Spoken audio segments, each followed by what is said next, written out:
This is T.H. Culhane for Solar Cities, the Rosebud Continuum Eco-Science Center, the Patel College of Global Sustainability, and Mercy University, with Inas Abdurrahman Culhane behind the camera. And we're working on a project for a farming family in the highlands of Colombia near Sopetran who grow cacao.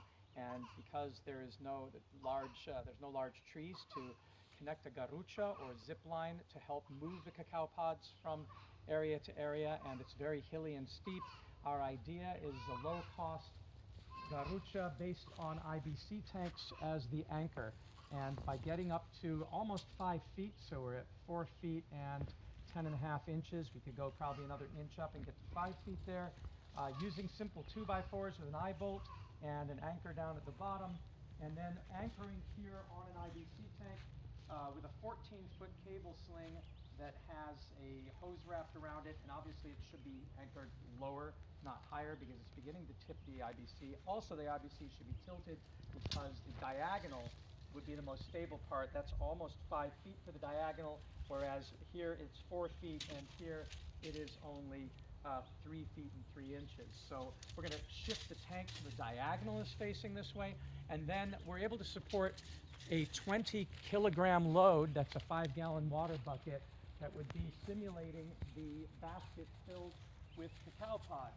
And as you can see, when I bring this back, with the displacement starting at about 5 feet, we have about 3 feet, 4 feet displacement, which is sort of normal. You can imagine that the farmer could be walking along and be hooked on with a carabiner to be safer, but you can see it just clears the ground here, and so it doesn't hit.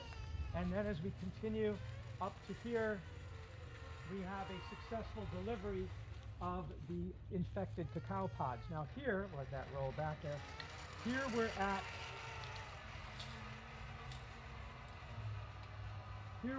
4 foot 5 inches.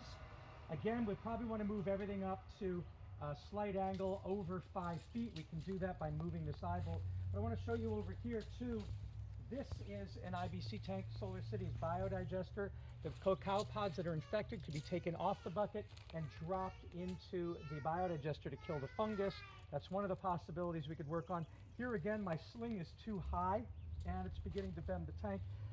I couldn't get a hose over these eyelets, so I'm going to have to cut a hose and put it on here, and I'm also going to move this down. But the idea of the tank being on the diagonal gives this much more stability. Also, this cage has a bottom on it, that one doesn't. That also increases the stability.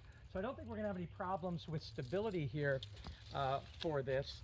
And you can see that even if I put my full body weight on this, it's not budging. So that's 80 kilograms in addition to the 20 there. I don't know how much displacement I can put on it down at the center,